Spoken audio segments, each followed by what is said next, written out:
What is up, Waffle Gang? I do hope you are well. My name is Mark, and today we're checking out some more r/am I the butthole. If you'd like to skip the initial waffle, timestamps are in the description and along the timeline below. But if you are new here, please consider hitting that like, that subscribe, and maybe that notification bell too. Now, a huge thank you for taking the time out of your day to be here. Spending 20 minutes or so with the channel and getting involved means the absolute world to me. And yesterday we did have some rejoins on the channel, so I'm just going to go through those. I'm not sure what YouTube means by rejoins because I'm not quite sure how it works, but we have Kendall Reed, Sammy Worth, Jickery Jokery, Katie Rosita, and Belinda P. Thank you so much for your consistent support to the channel. It really does mean the world to me and to everyone for being involved. And with that being said, let's crack on with today's stories. Much love, guys. Now, our first story comes from Am I the Arsehole Food Bank. Am I the arsehole for telling my dad to swallow his fucking pride and go to a food bank? My 17 female mum, 33 female, she had me at 16, left shortly after my sister 2 was born. I have a 5-year-old brother and a 3-year-old sister. We haven't heard from her since. My dad, 34 male, owned a small business that went under a few months ago due to the shutdowns and has had trouble finding a job since. Right now, he's working 2 minimum wage jobs to try and support us, but that barely covers the mortgage and our car payments. I ended up dropping out of high school so I can take care of my siblings and get a job. I got a great job as a nanny, and they are letting me bring my siblings since they are the same age as the kids, 5 male and 3 female. I've been paying for all of our healthcare. I have ulcerative colitis and my brother has type 1 diabetes, so that shit is expensive. My car and half our food bill and any clothes that my brother and sister need, and occasionally some new toys for them. I know for a fact that we qualify for financial aid at the hospital we go to, and maybe SNAP benefits or food banks. It would make things so much easier on all of us. My siblings and I don't eat healthy. Most of us eat what are those bulk bags of cereal at the grocery store and dollar store pasta with beans or sometimes eggs or meat. It's gotten to the point where the family I work got started giving us all their leftovers so we can eat somewhat healthily. I talked to my dad about financial aid at the hospital and he actually agreed to it, but when I brought up SNAP benefits or going to food banks, he completely shut the idea down. He kept saying he doesn't need help getting us food and he survived without food stamps when he was our age, so we should too. I lost my temper and yelled at him, "Swallow your fucking pride and go to the food bank because 2 shit meals a day isn't cutting it." He yelled at me to go to my room and now we're not speaking to each other. Am I the arsehole for yelling at him? Edit, I'm not calling CPS on my dad, so you all can stop suggesting that. He's trying his best. Edit, I sent my dad the post. He finally came to his senses. We're going to start applying for benefits tonight. Edit, for those of you asking about my education, I'm planning on getting my GED in May and starting community college in the fall. Man, these types of stories kill me, especially when there's like kids and young adults involved and, you know, they're pulling the weight of the parents in certain situations. And I know it happens all over the world to so many families and stuff like that. But when you read these stories like this, it really hits home. But you're absolutely not the arsehole in this situation. You're doing what is best for your family. And I'm glad the edits did show that there is some positive movement in this story. But Geekegg says not the arsehole, shit ain't normal and he's under a lot of stress. Like he hates feeling you already had to drop out of school and that he's not cutting it as a man. But he's got to get past it and maybe this was the kick in the ass he needed. Edit, so proud of you and your dad for taking one hard step after another. Glad he decided to accept some help. Wish you both the best.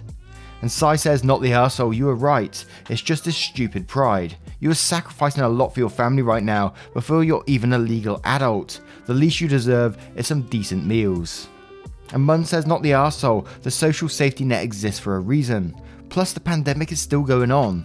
Things will be different when we are all past this and he might be able to find what he needs from in terms of work. And hopefully you can return to school. You've put your whole future on hold for your family. You're risking more than his pride is worth. And C says, not the arsehole, he absolutely needs to suck it up and register for SNAP, Medicaid, and food banks. That diet isn't doing anyone any favours, especially a type 1 diabetic. You may be able to call around and go to a food bank yourself, but SNAP and Medicaid are going to need the legal adult to register. And OK Yellow says, not the arsehole. You got to do what you got to do to take care of the family. He should apply for assistance if he qualifies and needs it. If you do as well, why don't you apply?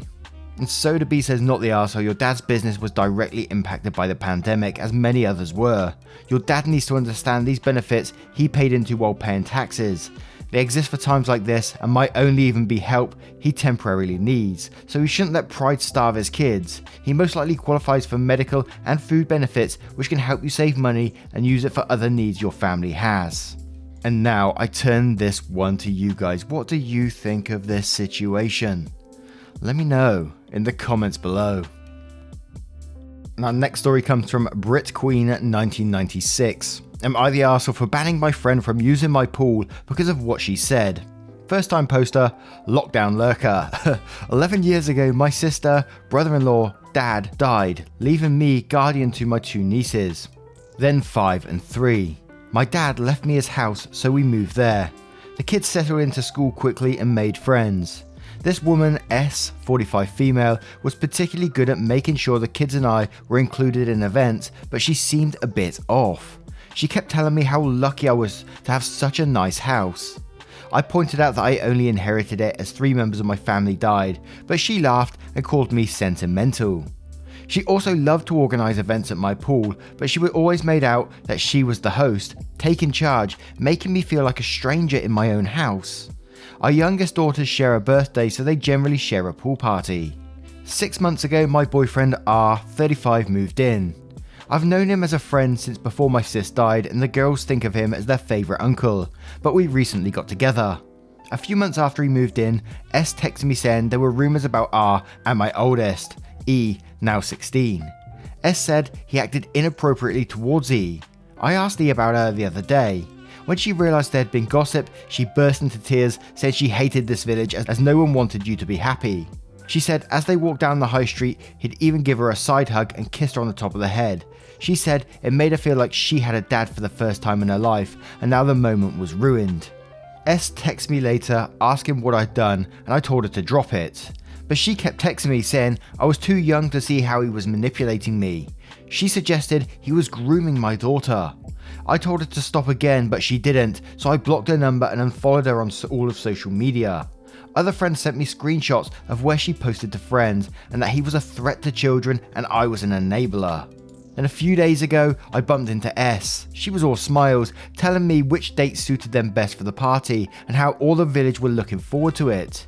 I said that due to COVID, no pool parties were happening, and even if there were, surely as a mother, she wouldn't want her kids to attend a gathering where a threat to children and his enabler were present. She said she didn't know what I meant. I said I could show her some screenshots if it would help. She said how much her daughter was looking forward to it, and that I'd be selfish if I didn't let it go ahead. I said she should have thought about that before spreading false rumours. I said if my girl invited hers over, that was fine, but S never wanted to step foot on my property again. Afterwards, she posted something on the community Facebook page about selfish incomer bitches. It got taken down, but not before her friends left nasty comments. One of them texted me saying I should be nicer considering the circumstances. But I don't even know what that means. Anyway, I don't think I've been unreasonable, but clearly half the village think I'm the arsehole. Am I? And Yvonne says, I'll talk to an attorney about slander. This kind of rumour can be dangerous. And Alyssa says, not the arsehole. Those kind of rumours can destroy a person's life. Clearly the niece said it was not done in a sexual manner, that she didn't feel comfortable, etc. and was fine. This outsider decided to stir drama up and wanted to reap the benefit still. She hurt your niece with gossip and could have harmed an innocent man's reputation because she couldn't ask a question or be an adult about it. She also started drama on social media for it as well. It's total bullshit. You've every right to ban someone like her. If the wrong person heard her unjustified rumours, it could have done a lot of damage. And Johnny 9K says, not the arsehole, steer clear of S and her drama. There is no winning with her and she will just drag you and the kids through the mud. You did a good job ending things, keep those boundaries up. And I don't know what to write here says, not the arsehole, but, and don't take this the wrong way, I'm not accusing your boyfriend at all. Make sure if you hear any more rumours or she says something that's off, that you do something about it. My parents sent something was off with a neighbour and let me go anyway. Now I'm a CSA survivor. but please keep an eye out. Again, not accusing, just if you ever hear or see anything else, please pay attention. And if she ever says anything to you, please believe her. And I think that's a good comment to add on at the end there, because I think it's always best to verify. Again, not accusing at all, just like the comment said there, but I think it was absolutely right in what it was saying. And our next story comes from Throwaway Beardy. Am I the arsehole for not allowing my sister near my bearded dragon after doing a TikTok trend with my pet? Oh, here we go again. Throwaway, because I don't want this linked to my account, and I'm on mobile, so formatting might be weird. I, 18 female, have a bearded dragon named Phil, who I have about for 1 year now. Phil is deeply loved by me and my family. My sister, 15 female, who I will call Jane, really likes to make TikToks of Phil, which I have completely no problem with, since they're normally just videos of Phil running around or doing something silly like opening his mouth when he basks. Yesterday, my sister came up to me to show me a TikTok she made of Phil. There was a trend on TikTok of putting butter on dogs, as some audio plays over it of this guy saying, "butter dog." Well, Jane showed me a video of her putting some soft butter on Phil so that he would follow the trend. When I saw that, I became very upset. I had seen a video recently of someone explaining how doing this trend with bearded dragons can be dangerous because the butter will stick to their skin, and if they get put back under their basking light, the butter will heat up and basically burn the bearded dragon's skin. I told Jane to delete the video, that she can't do stuff like that with Phil, and quickly got him out from under his basking light that she put him back under after the video, and started to bathe him in the tub to try and get off any butter she didn't wipe off. My sister came and told me I was overreacting and that's just a fun trend. I snapped at her and told her I'm not letting her near Phil until she apologised to me and promises me to not do trends like these with Phil again, and asked me every time she wants to make a video with Phil. My sister got angry and told me she wasn't apologising for just wanting to have fun with Phil, and that I can't take Phil away from her. After I finished making sure all the butter was off, I put him back in his tank that's in my room and told her she's not allowed to come in and take Phil. My parents found out this morning and told me I was out of line for what I did and that it was just an innocent video. They told me I needed to stop freaking out so much over things that involve Phil. My sister said she's not apologising because she didn't know it would hurt Phil, so I should get over it and let her see Phil again. I feel like I can't trust her with Phil though. If she hadn't shown me the video, Phil would have sat in his tank getting burned under his basking light and I wouldn't even know until it was too late. I think I might be the arsehole because I could be overreacting like my family say I am for yelling at her when she didn't know that doing the trend would hurt Phil. So Reddit, am I the arsehole here? And then of course we have the Phil tax. Oh man, that's a impressive lizard. The way I see it, the sister may have made an innocent mistake on behalf of TikTok. I'm not excusing it because, this trash thing to do. But let's just say it was an innocent mistake. She didn't know it was going to burn Phil. But the thing, there was no remorse afterwards. She didn't suddenly panic and say, "Oh my god, I'm so sorry, I didn't mean to hurt Phil," or anything like that. She just went ahead and said, "No, it was a mistake. I want to see Phil again and I need to continue doing TikToks with him." And your family just enables it too. Rather than being apologetic for potentially harming Phil, God knows what damage that could have done to him. That could have been, I don't know if it would have been life-threatening or not. It certainly wouldn't have been good though. And you're right about asking her to take the video down, because obviously if someone else sees your sister putting butter on Phil, someone might go, "Oh, I've got a lizard, I'm going to chuck some butter on him too." And it just, repeats the problem over and over again. So absolutely not the arsehole in this situation, but Kmart Dino says not the arsehole. Going viral on social media is not worth potentially harming a pet. Arrogant Brand says, and not the arsehole, "I don't know much about lizards, but it sounds like you have a genuine concern here, and you're entirely justified in wanting to ensure the health and safety of your animal." And Lauren 3 Point says, "Not the arsehole. If your sister cared so much about Phil, she would have been sorry about doing something that potentially causes him harm and worried that he might not be okay. The safety of your animal is a lot more important than the feelings of your sister, especially over something as petty as TikTok. Animals are not a trend to get likes and views for, and if your sister doesn't understand that, then she doesn't deserve the privilege of seeing Phil, no matter how upset she might be." And Just Obsolete says, "Not the arsehole. I can see myself not thinking about something like that. However, when called out, I would feel absolutely terrible for my lack of foresight and apologise. I would not dig my heels in and complain about someone taking their own pet away from me."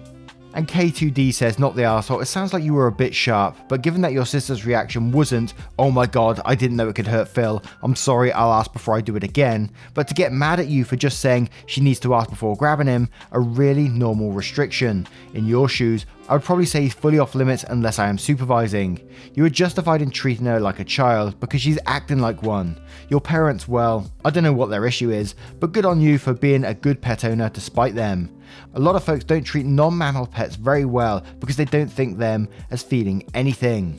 Now, I turn this one to you guys. What do you guys think of this situation? And what do you think about Phil?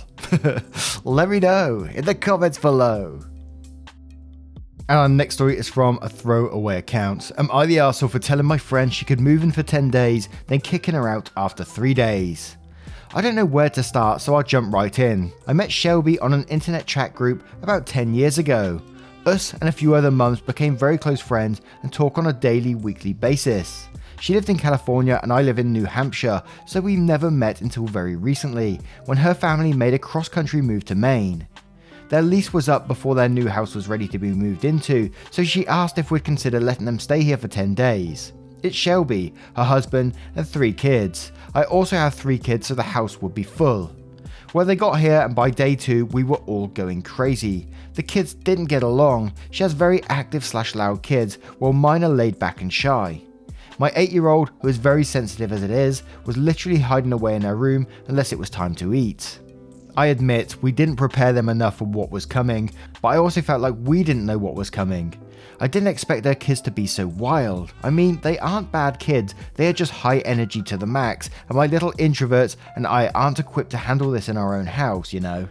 On day 3, we said it just wasn't working out. My anxiety levels, as well as the kids, were high and not going down anytime soon with this setup. They scrambled to get a hotel and left the next morning. Now here is where the conflict happens. Shelby did not appear mad, but later her husband texted my husband and gave him an earful about how his wife is too nice to say anything, but it's royally fucked up that we let him move across country with plans to stay for 10 days and just kick them out because it's too stressful for us.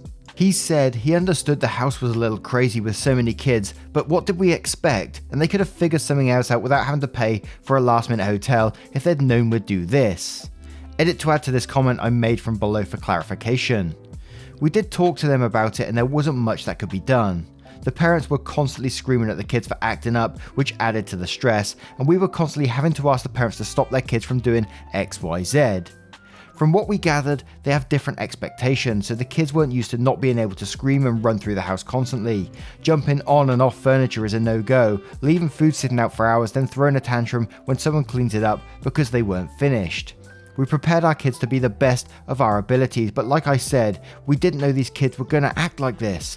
We talked about personalities and how my kids are shy and laid back, but we were assured that her kids are pleasant and easy to get along with. So, you've known these people online for like a while, but you've never met them in person. You thought it was a good idea to invite them over, pandemic aside, for 10 days, and your kids have never met their kids. 3 kids, 6 kids in your house, Matt. Are you kidding me?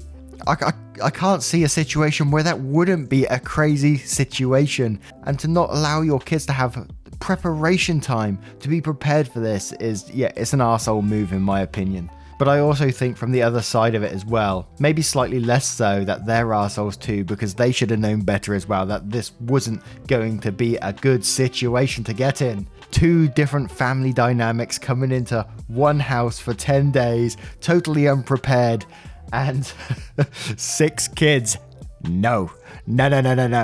Absolutely. I mean, you're arseholes to yourself in the situation, but I mostly feel sorry for the children because they're the ones who had to deal with the bulk of this stress, I imagine. So yes, you are the arseholes in this situation to me anyway, but we'll move on to some of the comments to see what they say. And we'll start off with Baston saying you're the arsehole for straight up letting strangers in your home while giving your children little to no preparation. I'm curious on your answer to Shelby's husband's question. What did you expect? And RB says, you're the arsehole, you agreed to 10 days, foolish considering you don't even know these people in real life, and unless you have a mansion, this is a lot of people in one home, and they planned accordingly. Kicking them out prematurely would have to be for some significant reason, not just you are aggravating. And Mac's advice says you promised 10 days, which is a lot, then withdrew that when their kids weren't like yours, booking a hotel well in advance saves money. Last minute bookings can be killer. It sounds like you didn't try to resolve this conflict with words before kicking them out, given Shelby's husband said they could have figured something else out. If you weren't expecting their kids to not be like yours, what did you expect? Shelby's husband didn't need to go the extra mile and text you in anger. We're in a pandemic and you invited people you never met in person into your home. Legal restrictions aside, that's just reckless. Everyone sucks here. And Duck says, you're the arsehole. Looks like the guest didn't do anything wrong besides being loud. Did you attempt to calm them down first? Seems like you jumped directly to the nuclear option, and the other husband sounds right about it. And we have Freethinker86 coming from another angle saying, everyone here is saying you're the arsehole. How? If you bring your kids to a house and they start breaking crap and tormenting the other kids, I get this wasn't to the extreme, should someone not say you need to go? I have a better idea. Why don't people actually hold their own children responsible? You don't go to someone else's house and act up. What happened was bad parenting. Not the arsehole by any means, so you should give a free place and your mental health as well as your children's sense of security so someone else has money. You and your children deserve to feel safe in your own home, and if someone comes in and disrupts your kids' safety, it is the responsibility of the parents to keep the children safe. This is simply another situation of people not being accountable for their own actions and expecting others to give handouts. Put it this way, if I say yeah, you can borrow my car for 10 days and you are down the road doing burnouts, spinning it and nearly crashing it, I'm going to say you were irresponsible with my property and I am taking it back. Say it's the arsehole move if you want, but if you let people walk all over you and take advantage of your kindness, that sounds like a more of a personal issue. Also, Buddy texting your husband, lacking in manhood across the board. 1 for not stepping up and telling his kids to act right, and 2 for passive aggressive conflict over text. Put on your big boy pants, buddy. This world isn't made of handouts. And whilst I do agree with some of those points, I think OP was still silly in the situation for doing it in the first place. Sure, they was absolutely kind and we need more kindness in the world, don't get me wrong. But I can tell you myself, putting 2 strange families that don't know each other, 6 kids in a house is never going to be a good idea when they're just first meeting for 10 days. That's never going to be a good situation. And they're just arseholes for that, in my opinion anyway. Not playing down what Freethinker says, because, you know, he does make some good points too. But now I turn this one to you guys. What do you guys think of this situation? Let me know in the comments below. Now, once again, guys, thank you for being here today. I hope you did enjoy today's stories. And if you did, you know what to do. Hit that like, that subscribe, and maybe that notification bell too. It is very much appreciated. And if you'd like to support the channel further, but no pressure to do so, you can click that join button down below for YouTube or heading on over to Patreon, link in the description, and joining up there. Thank you very much, guys, and I will see you in the next one. Take care. Much love.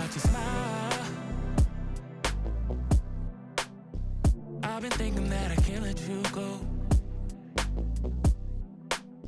Hey, can you wait a little while? Why